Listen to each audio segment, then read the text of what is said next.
Capítulo 18. O lado dos colegas de classe 2, prequela, o retorno ao pesadelo. No dia que Hajime e Yui se conheceram e sobreviveram à sua luta de vida ou morte contra o escorpião, Kouki e o resto dos heróis mais uma vez entraram no grande calabouço Orcus. Contudo, os que estavam neste local eram apenas os alunos do grupo do herói Kouki, um pequeno grupo de patifes e outro grupo consistindo de 5 garotos e garotas liderados pelo corpulento garoto lutador de judô chamado Nagayama Jugo. A razão era simples.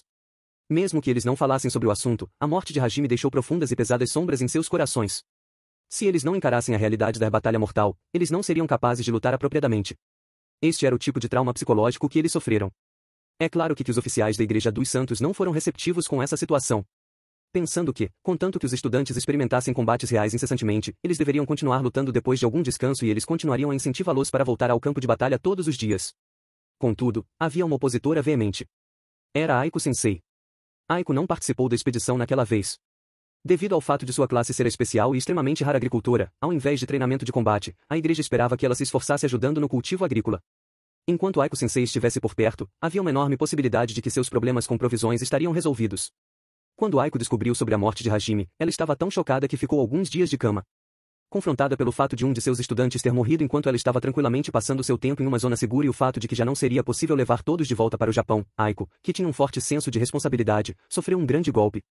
Era por isso que ela absolutamente não permitiria que os estudantes que não podiam lutar fossem enviados para o campo de batalha. A classe de Aiko era extremamente rara e oferecia a possibilidade de trazer grandes mudanças para o problema da fome neste mundo. E essa Aiko Sensei estava protestando incansavelmente contra o treinamento forçado de combate dos alunos. A igreja, que queria evitar a pior em suas relações, aceitou a objeção de Aiko. No fim, apenas os heróis, um grupo de Kouki, os patifes, um grupo de Yama Daisuke e o grupo de Nagayama Jugo se voluntariaram para continuar com o treinamento. Depois de treinarem por um tempo, eles decidiram desafiar o grande calabouço Orcus mais uma vez. Desta vez, eles também foram acompanhados pelo comandante Meld e vários cavaleiros. Esse era o 6º dia da exploração deles no calabouço. Eles estavam atualmente no 60º andar.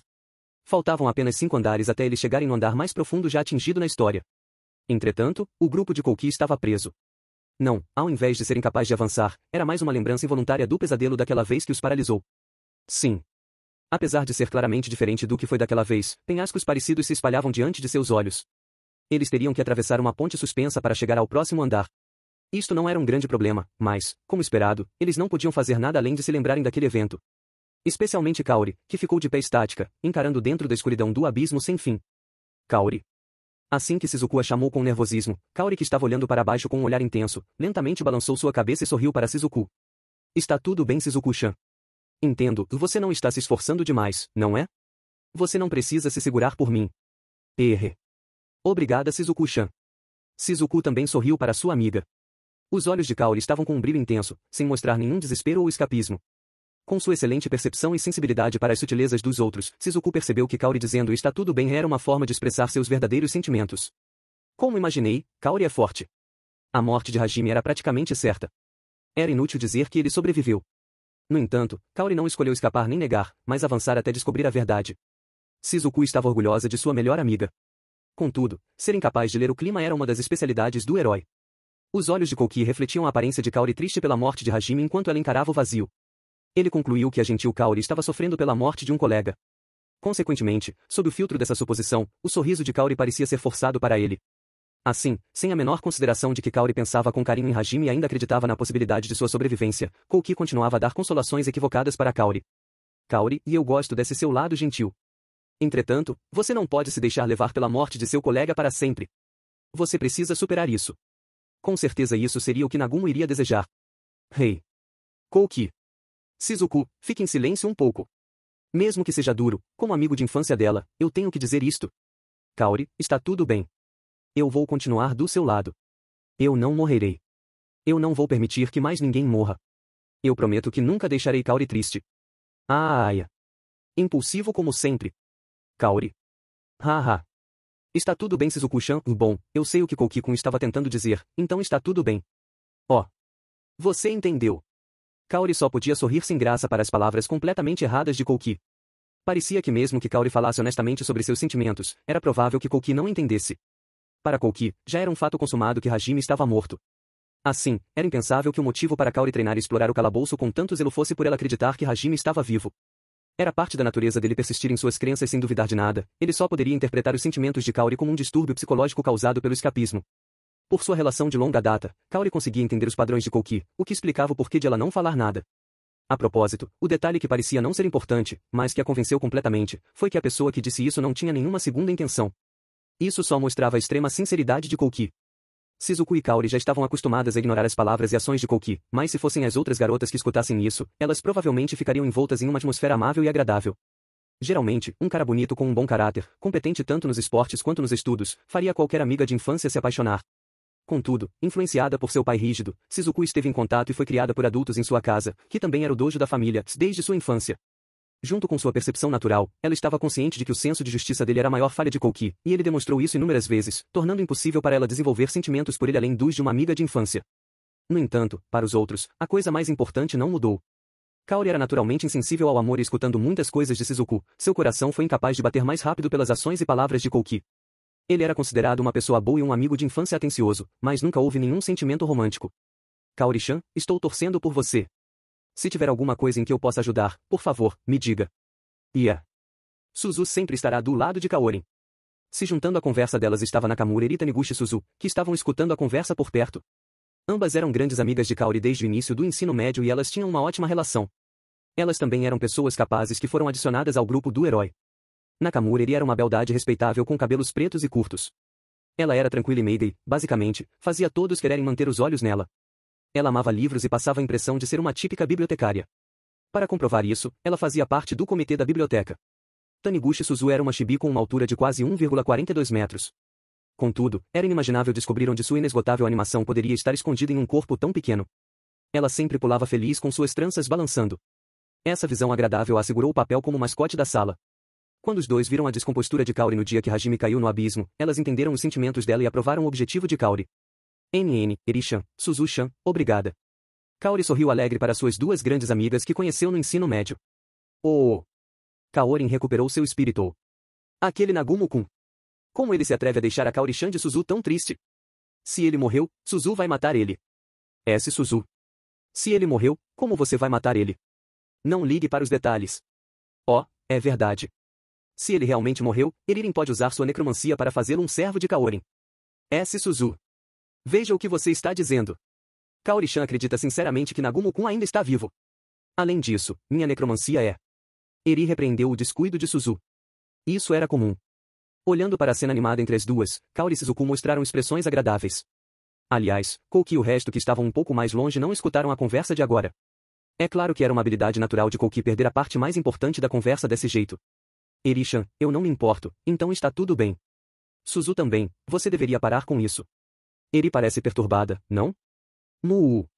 Suzu estufou suas bochechas ao ouvir as palavras de Kaori e Shizuku, que foram acompanhadas de sorrisos sem graça. Eri, que ficou pálida com a menção à necromancia, finalmente relaxou depois de notar que Kaori realmente não ligava para as palavras de Suzu. Eririn, você ainda está com problemas com a necromancia? Mesmo que seja uma classe tão rara. Me desculpe. Ela seria muito útil se eu conseguisse controlar ela direito. Eri, todos têm suas forças e fraquezas. Além disso, sua aptidão com magia é alta, então não se preocupe com isso, tudo bem? Isso mesmo, Eri-chan. Apesar de ser a sua classe, ter talento nesse campo é diferente de gostar ou não. A precisão de Eri-chan com magia não ajudou a todos? Mesmo assim, eu ainda preciso dar o meu melhor para superar isto. Porque eu quero ser capaz de ajudar a todos. Eri apertou seus pequenos punhos com força para mostrar sua determinação. Vendo Eri assim, Suzu disse, esse é o espírito Eririn, e pulou nela, enquanto Kaori e Shizuku mostraram sorrisos para a determinação de suas amigas. A classe de Eri era necromante. Magia negra era um tipo de magia que afetava o espírito e a consciência. Ela era basicamente reconhecida como uma magia que infligia estados anormais para o alvo em um combate. E necromancia era um dos tipos de magia negra com a maior dificuldade. Era uma magia que poderia reunir os pensamentos residuais dos mortos. Na Igreja dos Santos, também havia alguns usuários de necromancia entre os sacerdotes. Eles reuniam os pensamentos dos mortos e os passavam para as famílias em luto, usando a necromancia de uma forma apropriada para um clérigo. Entretanto, a verdadeira essência dessa magia residia em outro lugar. A forma correta de usar esta magia era prender os pensamentos residuais em um corpo usando magia, possuindo o corpo e o transformando em uma marionete. Em outras palavras, os necromantes seriam capazes de controlar os mortos, apesar de suas habilidades e força serem menores comparados com quando estavam vivos. Além disso, até humanos vivos poderiam ser possuídos e usar técnicas e habilidades da alma do morto até certo ponto. Apesar dos mortos poderem ser controlados até certo nível, eles eram pálidos e eram desprovidos de vitalidade, como se fossem fantasmas. E por isso, ele sentia que não era ético usar pessoas mortas assim. Ela era incapaz de usar sua habilidade mágica com eficiência. Atrás das 4 garotas, alguém estava as encarando. Para ser mais específico, alguém estava encarando Kaori com olhos sem brilho.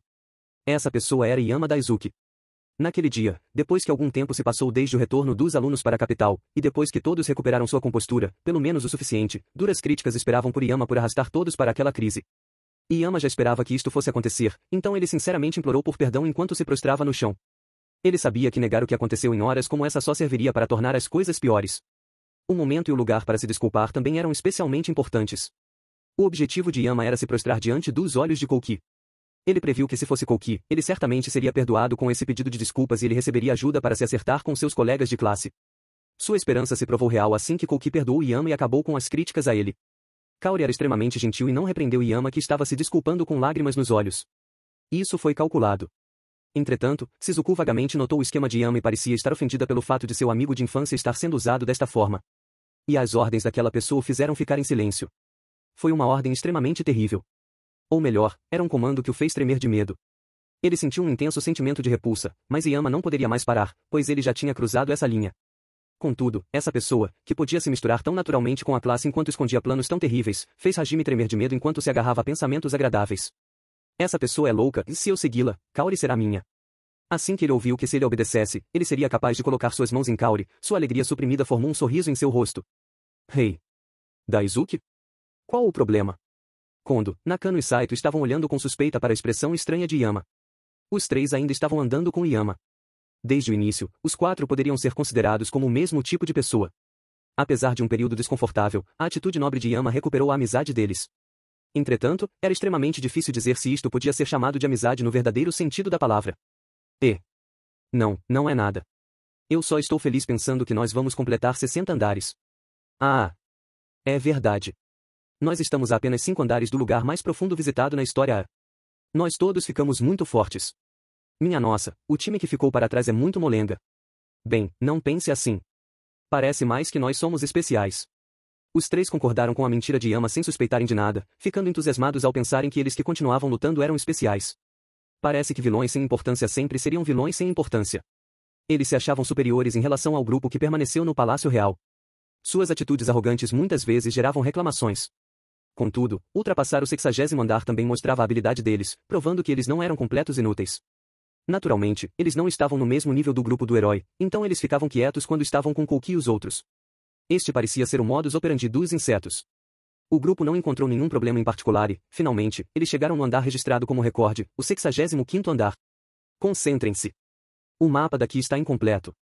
Eu não sei o que vai acontecer. A voz do comandante Meld ressoou. Kouki e os outros ficaram sérios e andaram pelo território desconhecido.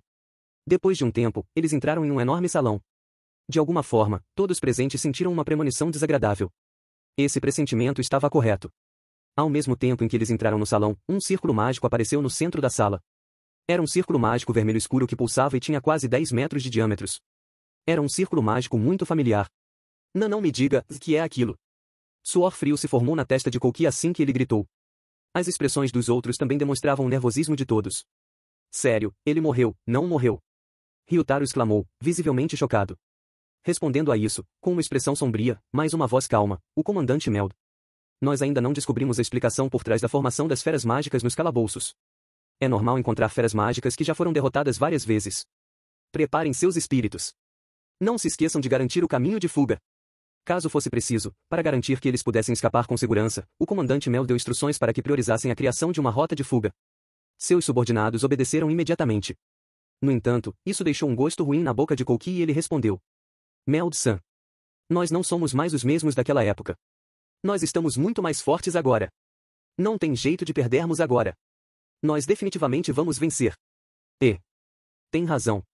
Não podemos ficar pensando que vamos perder para sempre. Está na hora de nossa revanche. Ryutaro também respondeu com um sorriso destemido. Comandante Meld encolheu os ombros enquanto dizia por Deus. Como ele estava pensando que provavelmente tudo terminaria bem para Kouki e os outros com suas atuais forças, ele também mostrou o mesmo sorriso destemido. E finalmente, com uma explosão de luz, o antigo pesadelo mais uma vez apareceu diante de Kouki e dos outros. Guga! Uma estranha figura soltou um rugido e pisou com força no chão. O Bemomoth encarou Kouki e os outros com uma terrível intenção assassina transbordando em seus olhos. Justo quando todos estavam a ponto de fugir pelo nervosismo, uma única garota estava indiferente à situação e, com uma expressão determinada, devolveu o olhar. Era Kaori. Kaori declarou não com uma voz audível, mas com força transbordando de sua vontade invencível. Ninguém mais vai ser levado. Eu vou derrotar você e vou ir até ele. A batalha para superar o passado começava. Status atual de Amanogava Kouki. Nome: Amanogava Kouki. 17 anos de idade. Homem. Classe: Herói.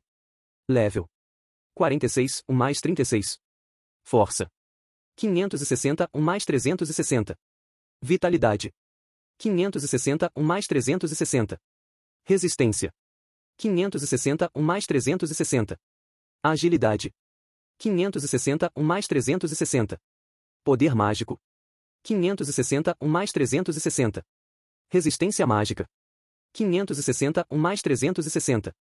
Habilidades: aptidão com todos os elementos, resistência contra todos os elementos, resistência física, magia complexa, esgrima, força, hercúlea, teletransporte, previsão, recuperação de magia de alta velocidade, detecção de presença, detecção de magia, superar limite, compreensão da linguagem. Notas: escapismo é a tendência para fugir à realidade ou à rotina, especialmente com coisas desagradáveis, desviando a mente para outras ocupações ou entretenimentos. 2. Dojo, ou dojo, é o local onde se treinam artes marciais japonesas. 3. Shibi significa literalmente baixinho ou muito pequeno. É usado como apelido, ofensa também para se referir a mangás cujas personagens são pequenas, com cabeça grandes e maiores que o resto do corpo. 4. A necromancia é a suposta arte de se comunicar com o mundo espiritual para obter informações do passado, do futuro ou do pós-vida por meio da evocação dos mortos ou dos espíritos, utilizando-se ou não dos restos mortais que pertenceram a outras pessoas. A necromancia também pode ser muito mais que se comunicar com os mortos, mas também trabalhar com ressurreição, reencarnação e muitos outros trabalhos. 5. Modus operandi é uma expressão em latim que significa modo de operação. Utilizada para designar uma maneira de agir, operar ou executar uma atividade seguindo geralmente os mesmos procedimentos. 6. Em inglês, o nome desta habilidade é ground shrin, que seria literalmente encurtar o terreno. Continua no próximo capítulo.